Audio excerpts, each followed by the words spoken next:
Hey, what's up, guys? This is a quick look at the 4K Blu-ray version of 2001 1968 Stanley Kubrick. I'm going to do it this way simply because the copyright is wreaking havoc on Blu-ray reviews, but I wanted to show you a little bit of the film just in photos with the camera, and I want to do a slight little unboxing because this is the standard edition version of the film, but it looks very much like a digibook, even though it isn't. This one is only $24 on Amazon. It released today.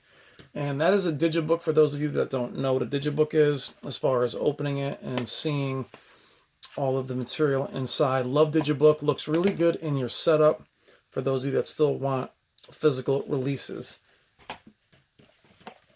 It has a little opening envelope inside with some pictures and a book similar to a digibook. Not a lot of pages, but it still has them. I won't show those to you so you can at least see them yourself. But the pictures are very clear, very beautiful. And then it has a regular slipcover with both versions of the film inside. I do like the slipcover, the regular case, I'm sorry. I do like the slipcover because it has that digibook look to it. Has beautiful artwork on the back.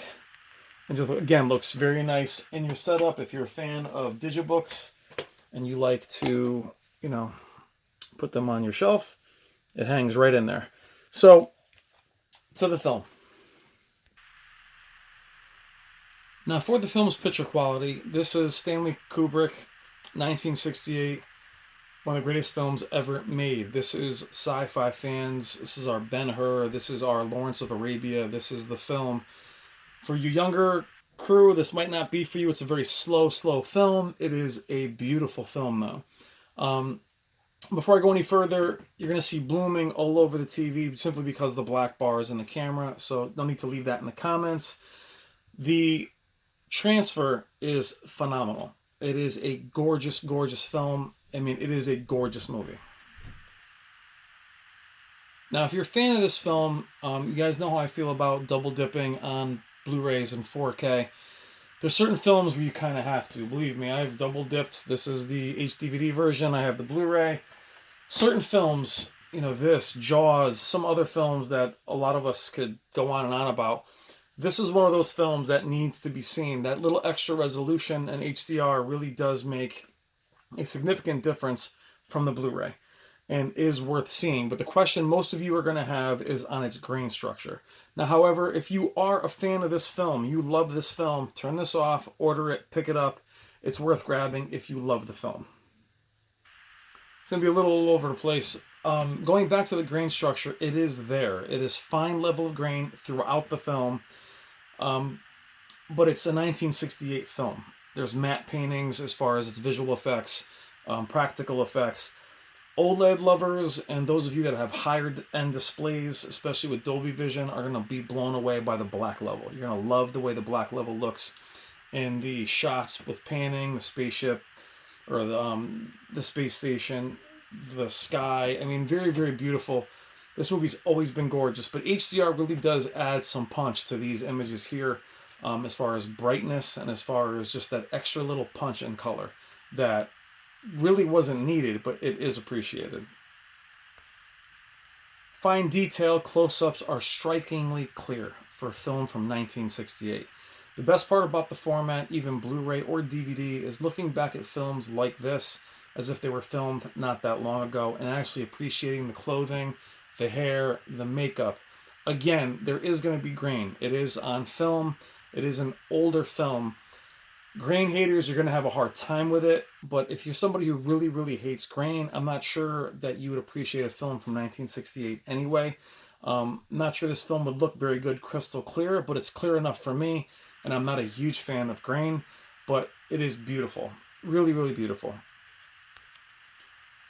This being one of the panning shots and the stars with the dark levels. I mean, again, OLED fans, Dolby Vision, I think your Q9FN, your 940Es, your Z9Ds, your displays that have a lot of zones that can really get that beautiful black level are going to really appreciate this. Even though you're seeing some blooming again due to the camera, it's still so minimal, and this is such a gorgeous film, again, considering that's probably a matte painting and a practical effects, something that you should really appreciate when you think about today's CG. Really, really amazing to look back at this film and how it stands up. Again, the close-ups are amazing. The detail on the robe, his hair, the food. Not to mention this film was so ahead of its time. That's a tablet in 1968. There's a credit card machine. There's facial recognition, things like that back in 1968. So it's amazing to appreciate it, the way the colors are. Again, fine film grain structure. On close-up shots like this, it is very minimal. It is softer in panning shots, far away shots, which is mostly back in the... A lot of films have those soft panning images. This has them there. That's where your grain structure is at its heaviest.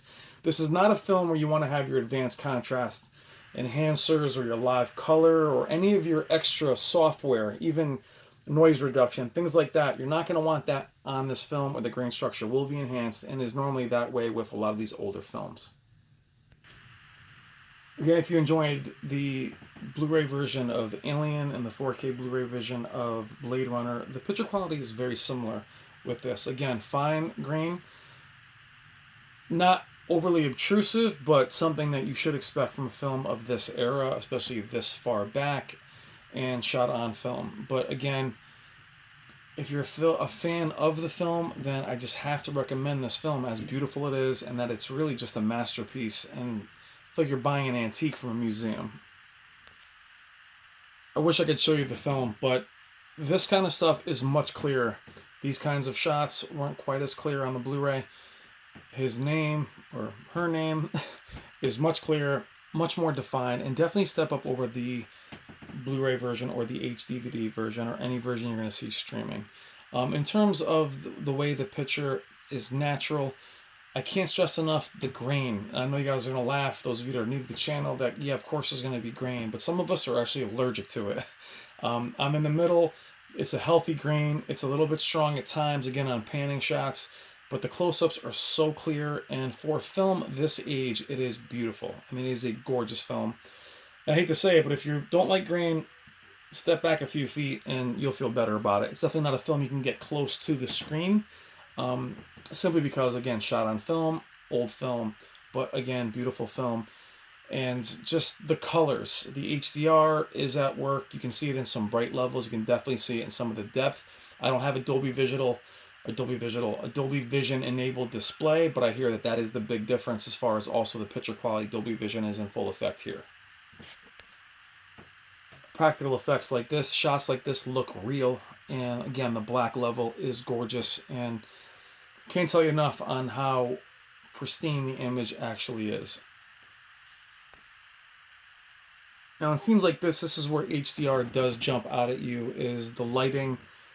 And we know HDR is not all about brightness, but there are times when you're watching this movie where you do have to shield your eyes on how bright some of these lights get, especially when this piece of equipment is outside against the black sky. The contrast is amazing. His outfit, the wrinkles in it. I mean, it's a really, really detailed film. I love this film, one of the best films ever made. Again, it's a hard recommendation for those of you that are young, that want to track down a classic. It is a very long film, like a lot of Stanley Kubrick's films that aren't really well explained, and you can Wikipedia that all day. As far as the 4K Blu-ray, do I recommend it on its own or even over the standard definition Blu-ray? Finally, if you're a fan of the film, it is a must-buy. Do not hesitate. Purchase it. It is amazing. It's an amazing transfer. Again, the grain structure is intact. Soft level of grain throughout. It's not overly noisy, but it is grainy. It is a film from 1968 to all the grain haters out there. Purists are going to be in love with it. People that love the film are going to be in love with it. In my opinion, if you have the Blu-ray version of this, it is worth a double dip. The audio has been remastered, but I find it to be virtually the same. I didn't notice a huge difference in the audio. Very loud film, beautiful film, sounds great, looks great. If you don't have the film, this isn't something I'd recommend buying. Stream it first, watch it, see if you like it for you young crew out there. But for lovers of the film, it's worth the purchase. It's definitely an excellent film. Pick it up on 4K Blu-ray, 2001 Space Odyssey, Stanley Kubrick. It's a masterpiece. Take care, guys.